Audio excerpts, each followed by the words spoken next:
Hello everybody and welcome back to another edition of screwed up my Let's Play. Welcome back to another reading of The Legend of Zelda Hyrule Historia.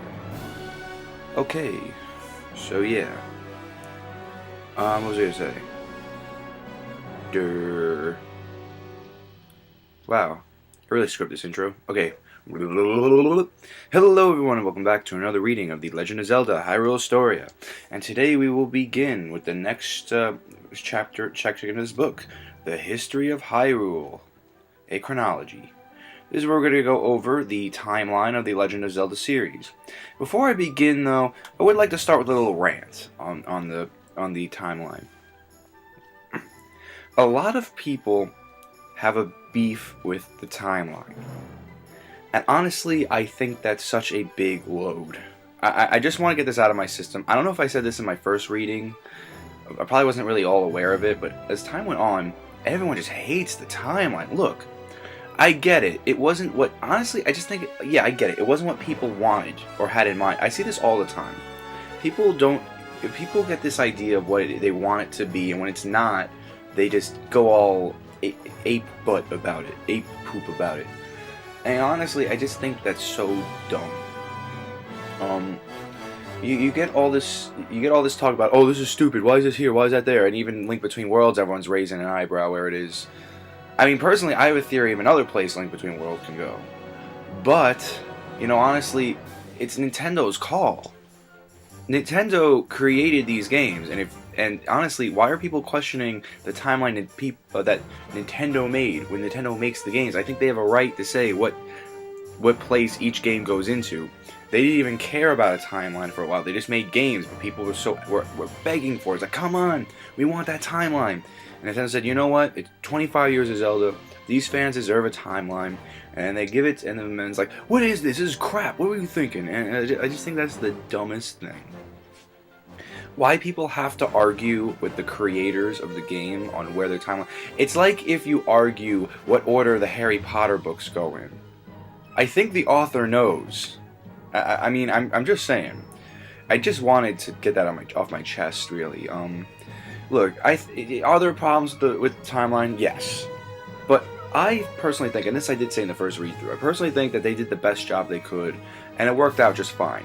Skyward Sword, the whole purpose of that was to be like a threading to put all this together. And we're going to see what order that's in. We're going to take a look at that kind of stuff. And it'll be fun, you know? What was I going to say? Oh yeah, sorry I haven't been uploading a lot of, Let's Plays lately. Things are just getting a little hectic. Like I said in the beginning, these are pretty quick to make, so I'll probably be focusing on this just for a little while. So I hope you guys can be patient with me for a little bit. So let's begin. The History of Hyrule, a Chronology. This is where the book gets text heavy, which is good. A Chronology of Hyrule, Land of the Gods. The history of the Circle of Rebirth and the Triforce. This is a telling of tales passed on through the ages by humans since 1986. Huh, wow. 2 years from now, Zelda's going to turn 30. Felt like just yesterday I turned 25. This is an introduction to the history of Hyrule, told chronologically, which weaves together the numerous Legend of Zelda stories. Is it a legend? It is an accurate history of a cycle of rebirth. There is evidence that the story of the Legend of Zelda begins with Skyward Sword. Up to this point, the Legend of Zelda have been surrounded by myth and mystery. But now, with the help of the following information, you will be able to discover for yourself the real history of Hyrule. Before you delve any further into the chapter, read this. Actually, this is important. Weaving history. This chronicle merely collects information that is believed to be true at this time, and there are many obscured and unanswered secrets that will still be within the tale. As the stories and storytellers of Hyrule change, so too does its history. Hyrule's history is a continuously woven tapestry of events.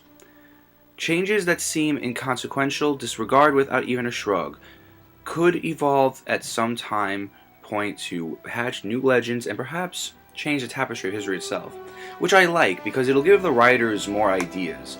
Like, this is basically what they're saying here. Now we have a timeline. It'll probably be easier to make stories for them, because if there's anything, a question unanswered from past games, they can say, hey, why don't we weave that together now? And the hero shall be called Link. The hero of these chronicles all share the name Link. These Links might have been the same person, a series of familiar descendants, or a number of heroes with different names entirely. The Links of certain eras may also have been named after the legendary hero. Hylian princesses bearing the name Zelda have appeared throughout the history of Hyrule. It is likely that the name was handed down through the generations. How to read Chronicles. Additional information on the right. The era. There's the era that on the left bar. The chapter bar. When a chapter is not named, the story refers to a transition between two chapters, so know that, and unknown details between eras, so that's how you look at that, because they have it organized very well. Stories not included in the Chronicles. The series containing a few spin-off games, such as Link Crossbow Training, that have not been included in these Chronicles, for obvious reasons. Okay, so let's get started. Here is a nice little chart. I mean, honestly, if you just want the bare bones minimum here, this is the history here. A chronology of the history of Hyrule. The chronology begins with the creation of the heaven and earth, immediately followed by the events of Skyward Sword. It splits after Ocarina of Time, with one timeline depicting the events that follow Link's triumph over Ganon and over his defeat, and the other his defeat. The section of the timeline where Link triumphs is further divided into two separate realities: the child era, where Link returns to his original time, and the adult era, where the hero of time disappears and Ganondorf is free to return unopposed. So basically, here's how it works. Since Ocarina of Time had the time travel and whatnot, the Nintendo took that as an opportunity to say, hey, let's make alternate realities. So it's split into 3 alternate realities past the point of Ocarina of Time. There is a reality where Link has lost, which is my favorite timeline string, which is a lot of people's favorite too. There is one where Link wins, and it's the ending of Ocarina of Time, where Zelda returns him as a child to warn her of Ganon, leaving them ready when he tries to return. And the one where Link wins but remains an adult and disappears, where Ganon can come back without any issue. So why don't we take a look here? The Legend of the Goddesses and the Hero. There's the creation of the land and sky, explained in a lot of games. Basically, the goddesses Nayru, Din, and Faror created the heavens and the earth and the sea and the lands and the people and all that stuff. And they established the Triforce to contain their power. And we all know the story, the Triforce. And don't worry, we're going to do all of this information later. By the way, I was rewatching one of the videos just to check if I missed anything. The bird people I forgot their names of from Wind Waker is the Ridu tribe. And yeah. There was creation. Era of the goddess Hylia. Skyward Sword, the ancient battle and the reincarnation of the goddess Hylia. The Sky Era, return to the surface. End of Chaos, the sacred realm is sealed, thanks to Link, and that's the end of Skyward Sword. Era of Prosperity, the establishment of Hyrule Kingdom. So now Hyrule is being built on the surface world for the humans. The Force Era, the Minish Cap, begins the first establishment of Hyrule. The rise of the evil Vadi, whatever. Four Swords, the resurrection of Vadi. And then there's the end of the Hero of Time. The era of the Hero of Time. This is where the legends fold for all of them, actually. Ocarina of Time is not only an important game to the game industry and the Zelda franchise, being that it's the first 3D kind of adventure game. It is also important to the timeline, which it had to be to create the 3 things. But also, you'll notice that in each string of these 3 alternate realities, the Hero of Time remains a constant legend. Everyone remembers the acts of the Hero of Time, because this is the first time that Ganon was ultimately present. Because Vadi was the first guy to say, hey, I want some evil in this Hyrule Kingdom. I want to rule this kingdom. And then comes Ganondorf. He's a big dude, you know. I mean, there was someone before Vadi, you know, obviously we read the Skyward Sword chapter, but That's just how it is. This is the ultimate legend that gets passed down throughout the generations, and anything before the hero time era is forgotten, because that's what happens, unfortunately, in history. We forget a lot of things, and it's basically a way of saying history is doomed to repeat itself. Ocarina of Time, the Sacred Realm becomes the Dark World. Ganondorf becomes Demon King Ganon. It begins it all. The Sacred Realm. See, that's a big thing here, where sacredness is lost.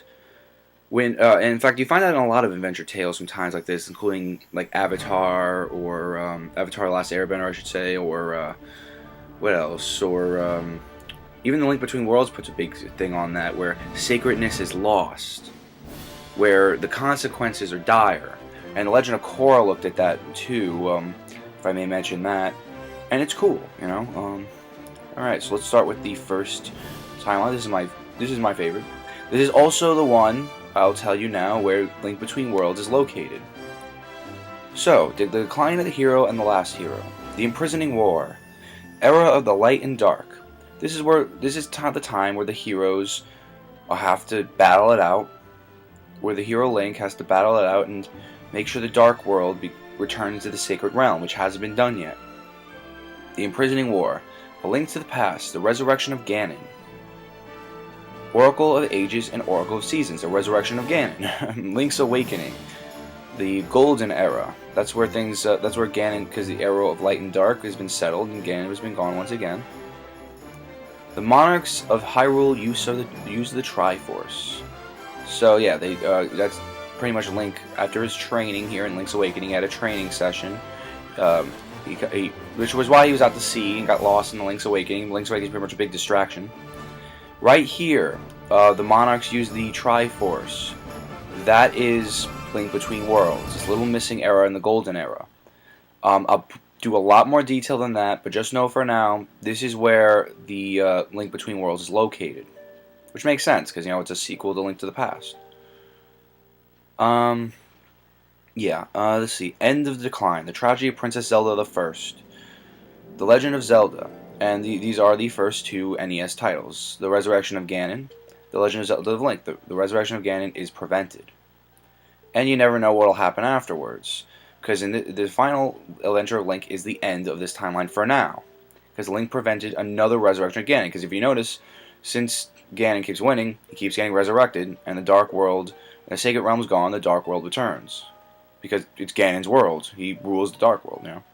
Alright, we're going to start with next we're going to look at the Hero's Triumphant Child Era. The Sacred Realm remains protected, because he went back to warn Zelda of the tyranny of Ganondorf. The Twilight Realm and the Legacy of the Hero. Majora's Mask. The Demon Thief Ganondorf is executed. So Ganondorf's gone, and Link has nothing better to do than to search for Navi. Navi... Since Link was a Hylian, but he thought he was one of the Kokiri tribe. Being that as it may, every Kokiri person has a fairy, but Link didn't, and he really didn't feel like he belonged.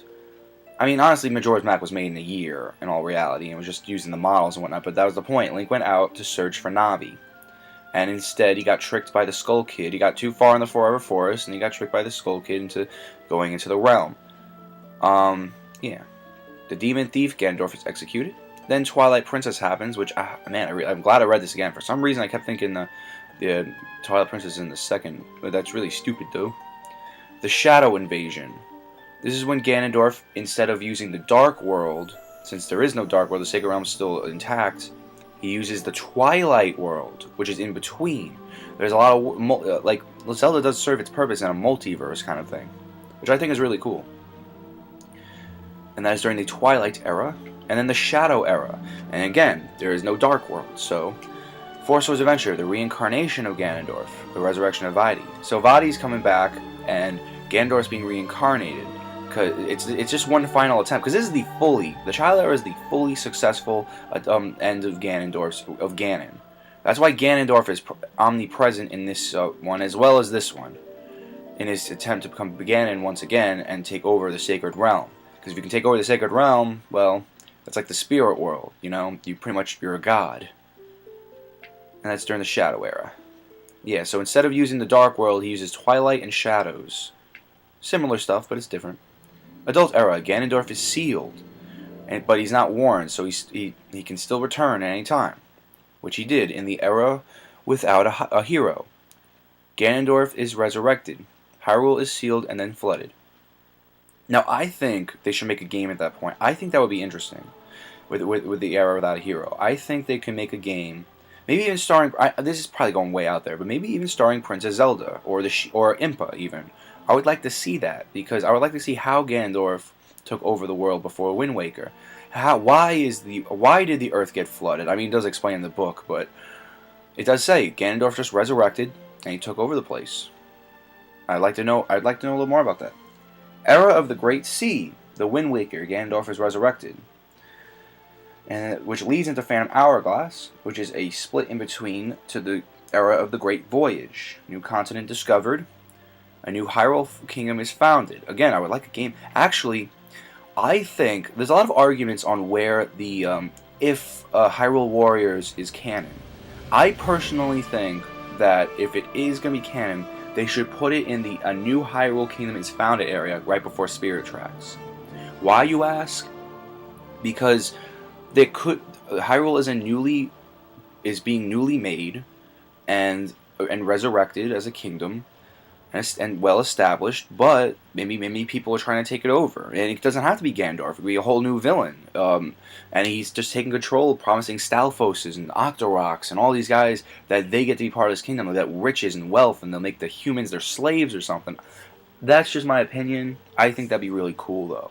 I think if they're going to make Hyrule Warriors canon, this is where it should be, where it says a new Hyrule Kingdom is founded, right before Spirit Tracks. And the Era of Hyrule's rebirth, after the battle from Hyrule Warriors. I'm just throwing that out there, Nintendo, even though you're clearly not watching this. Spirit Tracks, Demon King Malladus is resurrected. It would be cool if you did. By the way, I never planned out when I'm reading until.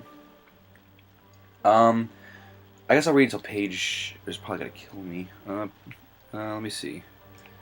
I'm sorry. I should have planned this out first. I don't want to cut this short. You know what? I'll start on the main timeline, and then the other three will be read. I guess I'll have to. Yeah, I'll just read till page 92. It won't take that long, I'm sure. The Legend of the Goddesses and the Hero. Now listen, last read through, I read these little side tabs because these little side tabs here, they explain what era it's in and what poem it is in. This is where we get in the nitty. This is where the things get interesting. This is where we discuss more. I gave a little big summary of the timeline, but we're gonna go over it here some more. What else was I say? Just so you know, I'm not gonna read these anymore. I read them in the first one because you guys couldn't see it for the most part. I showed you the pages, but that was just for the pictures. The Legend of the Goddesses and the Hero. This world was created by three goddesses. They did not intend to unite the regions of this world, but instead let the inhabitants run free reign of the land. And I hate when that happens. In case you're wondering, that's just my capture card always bugging out. Sometimes that happens. Luckily there's no audio in the background, because usually when that happens all the audio in the background turns off, but this time it doesn't matter. Sorry about the interruption. I just want to explain that. And it really annoys me when that happens. They did not intend to unite the regions of the free reign of the land. In this world, the three goddesses left behind the omnipotent Triforce, the creation. The world created by the goddesses.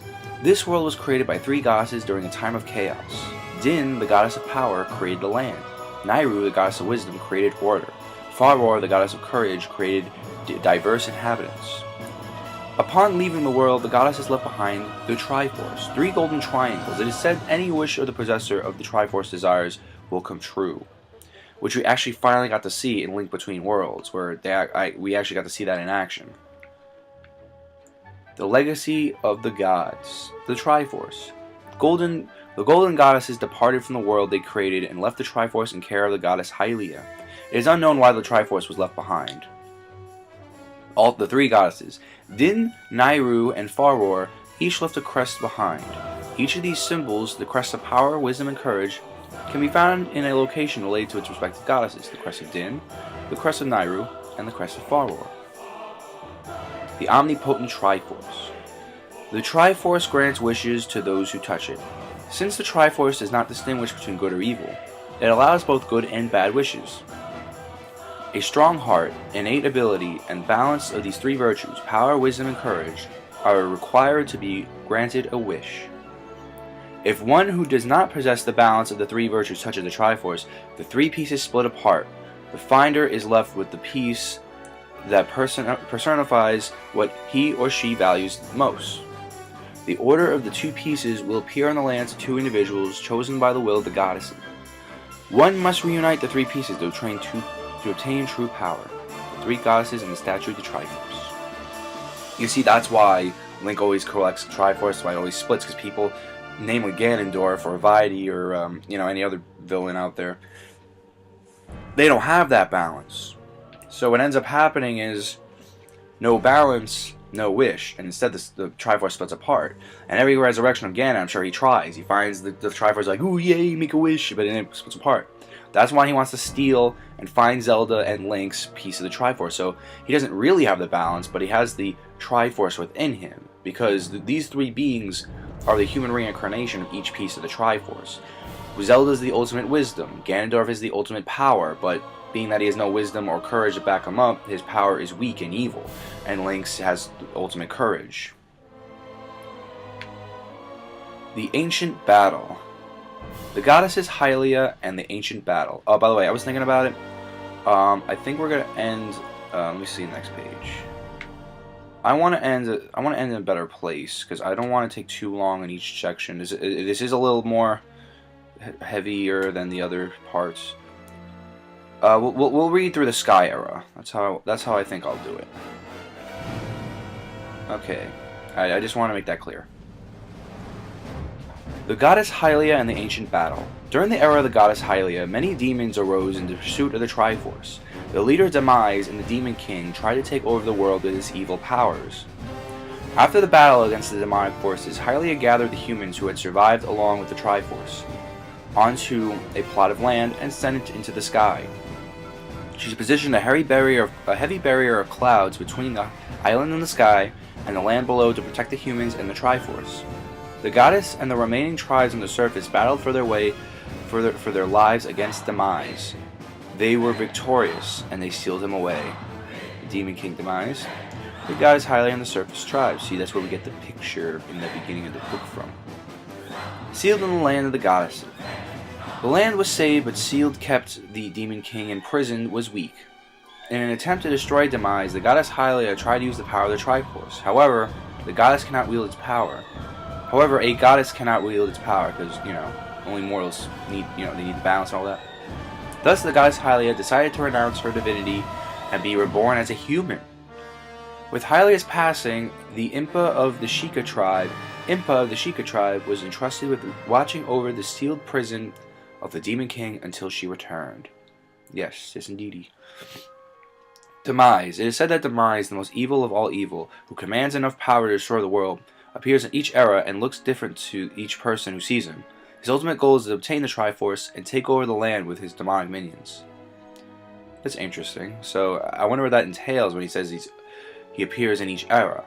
Maybe he's just evil incarnate itself, The surface tribes, non-human tribes, such as the stone-eating Goron, the Cloud Barrier, the thick, vast expanse of clouds placed between the sky and the land, sealing them away from each other. No one is allowed to pass from one place to the other.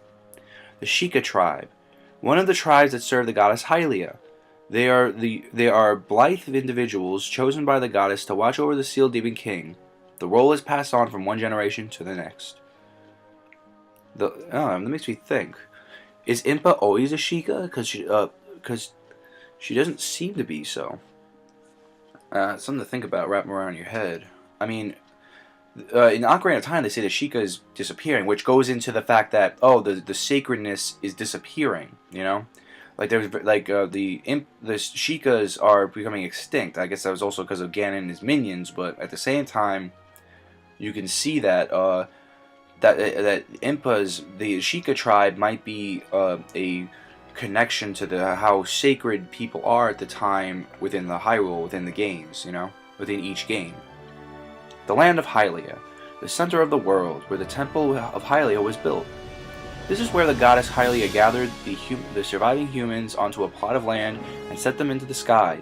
It is here also where the Demon King was sealed away, which is why the land became known as the Sealed Grounds, and the Temple of Hylia as the Sacred Temple.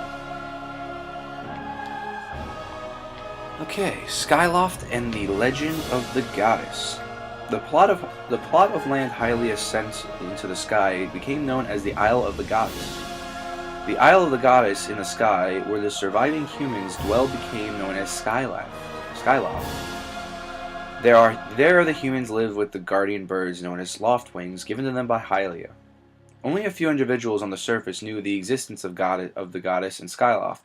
After a few thousand years, the story was forgotten and became legend. The development of Skyloft. During the ancient battle, the humans had no choice but to flee the surface to survive on Skyloft. They developed a militia and slowly built up their strength. Gaipora, the keeper of the legends, has also been passed down through his family. Built the Knight Academy. Gaipora also brought kendo training and loftwing riding together and established the Order of the Knights. That's the guy. He's cool. Zelda's dad. Isle of the Goddess. The area on the surface where Hylia gathered the humans rent the earth and sent them into the sky. Depictions of the Triforce and what would rather be known as the Sage Medallions can be seen on the ceiling of the entrance to the temple. When the land was split from the surface, half of the temple as well along with half of the depictions of the 6 medallions. Ah, interesting. Remains of the temple. Skyloft. Skyloft is connected to the Isle of the Goddess by a bridge. It is a paradise of spring-like weather year-round.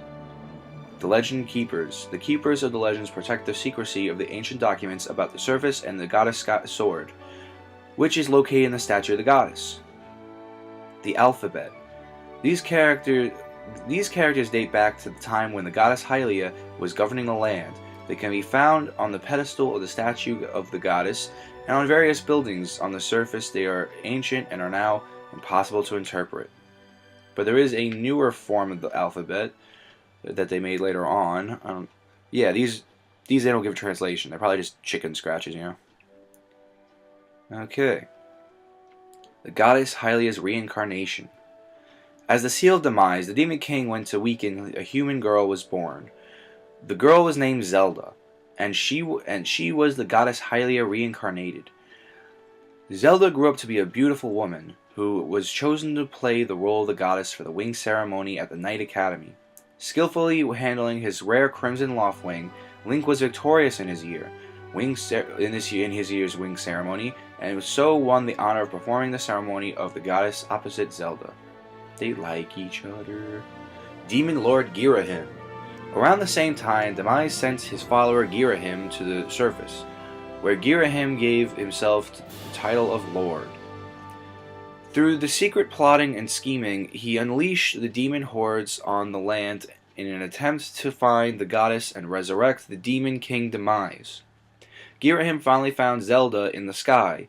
He produced a tornado that penetrated the clouds and caused her to fall to the surface. Girahim's lame. Knight Academy, a school dedicated to training young students to become knights. The honor student became the rescue knights. Their duties include saving people from falling from the islands in the sky and patrolling at all hours upon a loftwing. The students who pass the Wing Academy become seniors who are given uniforms. Each year the uniforms are a different color. In the 25th anniversary year, when Link becomes a senior, the uniforms are green. Oh, okay, so just different colors depending on your graduation year. I was wondering about that, actually. The Spirit Guide Fi and the Hero. Following the path of his destiny in the legend passed on to Gaipora, Link was guided to the goddess sword enshrined within the statue of the goddess.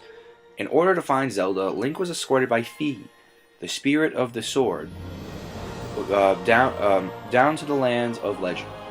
Link's quest began as he plunged through the clouds holding the sailcloth given to him by Zelda. And yeah, there's that. The goddess sword. A sword kept inside the statue of the goddess. Within the chamber of the sword, the goddess Hylia left the sword and its spirit. Fi to guide the hero. The sword and its legend have been protected by the Gaipora's family. Legend has it that when evil returns to the land, the sword will begin to glow and be drawn by the chosen hero. Sorry if you hear my annoying dog. She's nuts. Garments of the Goddess.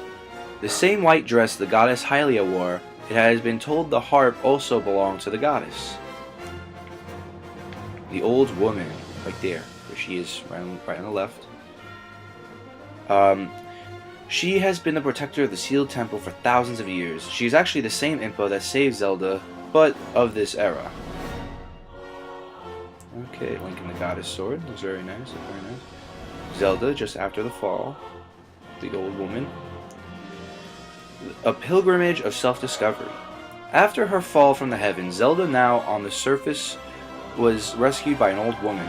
The old woman told Zelda that she was a reincarnation of Hylia, and needed to cleanse herself in the temples of the sky and the earth. Understanding her destiny, and clothed in the garments of the goddess, Zelda set off for the sky view and Earth Springs. At the Earth Spring, Zelda was captured by Girahim's henchmen, the Bokoblins, but saved by Impa of the Sheikah tribe, whose responsibility was to protect the reincarnated goddess, which is why Impa protects Zelda to this day, in every game. Map of the surface. The surface is divided into 3 regions. Each region is named after one of the dragons, Faron, Eldin, and Lanayru, who protect the sacred flames. A thick forest grows in the Faron region. The Eldin area is volcanic, and Lanayru is a desert, though it was previously a lush green landscape. Yeah. Whoa, went out a little farther, sorry. Okay, Link's return to the past. Badoonch. Link prayed at the 2 springs, purifying herself. Zelda prayed at the 2 springs, purifying herself and regaining memories as the goddess Hylia. In order to strengthen the seal that imprisoned the Demon King Demise, Zelda attempted to return the ancient era from the Temple of Time in the desert. However, Girahim found her. Oh, by the way, there's my dog again. That's not what I was going to talk about. I'm going to stop right here. I need to warn you guys right now. Every game will be spoiled. Every plot of every game will be spoiled. If you do not want to hear this, you just...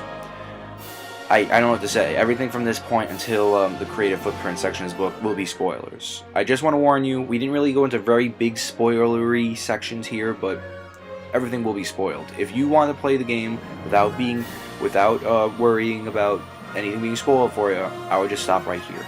I'm just saying. Link showed up just in time. He fought with Girahim, protecting Zelda and Impa while they entered the Gate of Time. Upon entering, Impa destroyed the gate so that Girahim could not follow them to the ancient past. Actually, I'm sorry. I know I keep saying these things, but I think we should stop here. I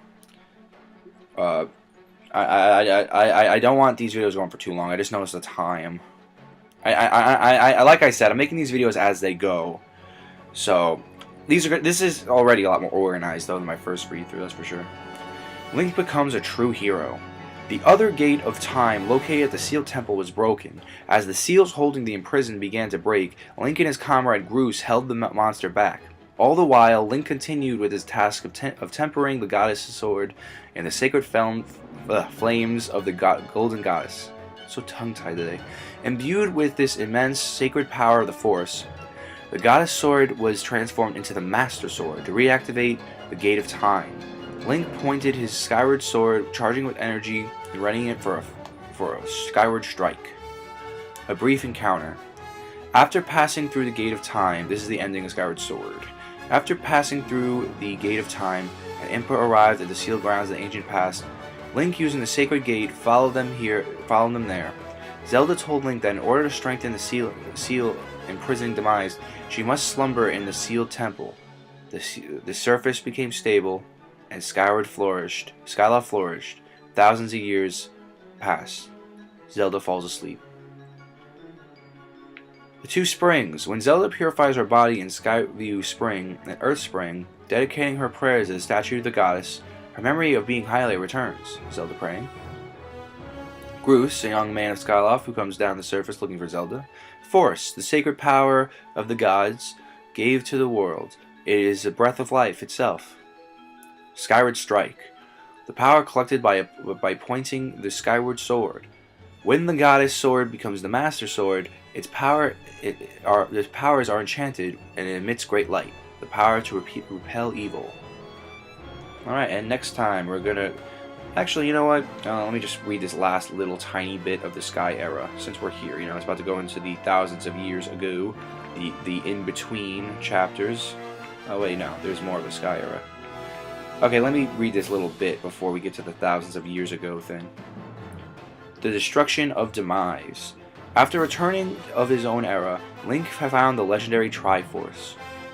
He became worthy of its omnipotent power upon the completion of a number of trials, at which time he received the crest of the Triforce. He was granted with his wish. The statue of goddesses returned to its former place in the sealed grounds, where it destroyed the Demon King Demise. After 1,000 years of sleep, Zelda awoke, and which we'll get to. The crest of the Triforce. The proof of the complete power of the Triforce appears on the marks at the back of the hand. The top triangle represents power, the bottom left represents wisdom, and the bottom right represents courage. Once the bearer of the three triangles attain a perfect balance of the attributes, they represent the true power of the Triforce. The true power of the Triforce is revealed. And next time we're going to look at what happens thousands of years ago when Zelda awakens, as she takes her place as Princess of Hyrule. So, yeah, ain't that really nice? Start on page 76. Remember that past self, so you don't screw up like you always do. Okay, guys, thank you so much for joining me on another reading of The Legend of Zelda: Hyrule Historia. Again, I should say this more often. If you wanna check out my Twitter or Facebook, it is in the description. It is a description for pretty much all of my videos, pretty much. Some of them don't have them. It just depends on whether I upload from YouTube or an alternative source to upload on YouTube, because I have the defaults and all. This is something else I should say. Please, if you want to help me out, please like, comments. It'd be cool if you subscribed if you haven't already. It would really help me out. And, yeah, thank you all so much for watching. I've been Billy, your video game analyzer. Have a good day, good night, whenever you're watching this, and I'll see you next time.